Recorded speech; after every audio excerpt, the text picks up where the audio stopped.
In the Business Edge today, we are bringing in Neil Bradley, Executive Vice President and Chief Policy Officer of the U.S. Chamber of Commerce. Neil, President Trump is negotiating trade deals with hopes of wrapping up by July 8th. The Fed is gauging how much of an effect tariffs will have on the economy, and the Chamber of Commerce is tracking tariffs with a new study and what consumers can expect this summer. What can you tell us? Yeah, summertime, it's supposed to be about slowing down a little bit, spending time with family and friends. And that often means, lighting up the barbecue, grabbing the fishing pole, maybe going for a bike ride with your kids, or, simply throwing some cold ones in a cooler.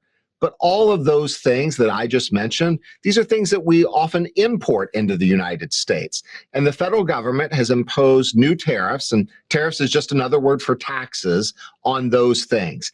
And they're pretty sizable. The tax ranges anywhere from 10% to nearly 60%.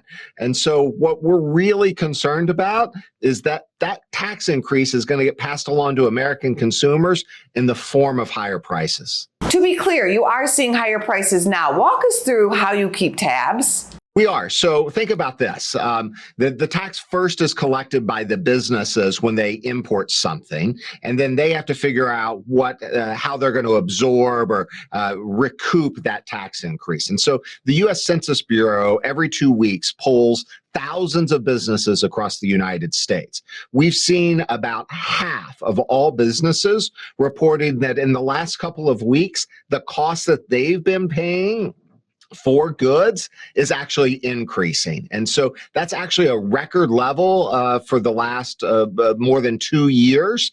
And so we know right now these taxes are being paid by the businesses, and pretty soon they're going to have to figure out how they absorb that and how they pass it along. And so it's kind of like a dominoes. The first domino to fall is the price paid by the businesses. The second domino to fall is the price that you and I pay. Is this especially hard on small businesses? It really is. We tend to think about companies that import things. Oh, those are those big companies with those big stores.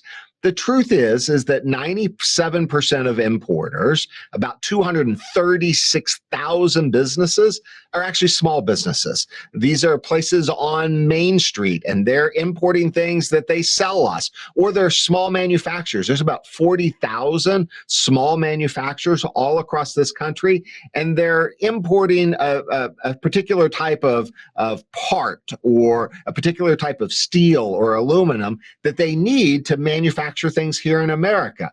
Well, they're now paying 10%, 25%, 60% in tariffs on those things. And that's a really hard thing for a small business to absorb. That's a huge price increase. And they don't have the margins. They don't have the ability to go get a loan. We've talked to businesses across this country, small businesses, who worry that if these tariffs continue, it's going to put their entire business at risk. What actions is the chamber taking in response to tariffs? Absolutely. So listen, the thing that we're most focused on is helping those small businesses. And the best way that we can do that is while the Trump administration continues to negotiate and tries to come up with deals with other countries, let's just exempt small businesses from the tariffs. So we put a proposal in front of the Trump administration that simply says, if you're a small business, if you're one of those 236,000 small business importers, you're exempt from the tariffs. You can get back to focusing on running your business rather than figuring out how you're going to pay this massive new tax bill to the federal government. And so folks who want to learn more either about the tariffs or how we help protect small businesses can go to uschamber.com/tariffs. That's uschamber.com/tariffs.